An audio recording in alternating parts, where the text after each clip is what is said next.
প্রেমিকা আর স্ত্রী কখনো এক হয় না। প্রেমিকা যেখানে রূপচর্চায় থাকে ব্যস্ত, স্ত্রী সেখানে স্বামী কি খাবে না খাবে সেই সব দিকে থাকে ব্যস্ত। খেয়াল করে দেখবেন, প্রেমিক যুগলদের প্রায়ই দেখা হয় রেস্টুরেন্টে, পার্কে, নদীর পাড়ে, লেকের ধারে। কিন্তু এ সমস্ত জায়গায় স্বামী স্ত্রীকে খুব কম পাবেন।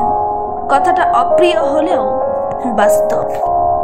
প্রেমিকার ভালোবাসা পেতে নতুন মডেলের আইফোনটা দিতে পারলে প্রেমিকের ধন্য মনে হয়, অথচ বউয়ের হাতে লাল কাঁচের চুড়িটা কিনতে গেলেও বিরক্ত বোধ হয়।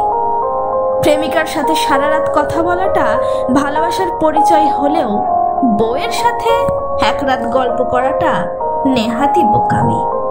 প্রেমিকার লাল গোলাপ পছন্দ বলে সারা দুনিয়া এক করে লাল গোলাপ হাতে দিতে ব্যস্ত প্রেমিক, কিন্তু বউয়ের জন্য কখনো একটা লাল গোলাপের আবদারে তার আদিক খেতে লাগে।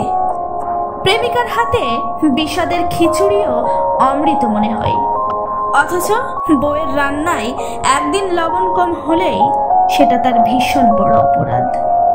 প্রেমিকার জন্মদিনে মাথায় শুধু তাকে সারপ্রাইজ দেওয়ার চিন্তাটাই ঘুরপাক খায়, অথচ স্ত্রীর বেলায় হিসেবটা শুধু পাওনার দুয়ারেই গিয়ে ঠেকে। প্রেমিকার জন্য 32 মাইল দূরে গিয়ে 30 টাকার ফুচকা কিনতেও বাধে না, অথচ স্ত্রীর জন্য মাসে একদিন সময় বের করাটা অপচয় বলে মনে হয়। প্রেমিকা অসুস্থ হলে 10 মিনিট পর পর তার খোঁজ নেওয়াটাকে কেয়ার বলে গণ্য করা হয়, অথচ স্ত্রী অসুস্থ হলে কেয়ার দরকার হয় না।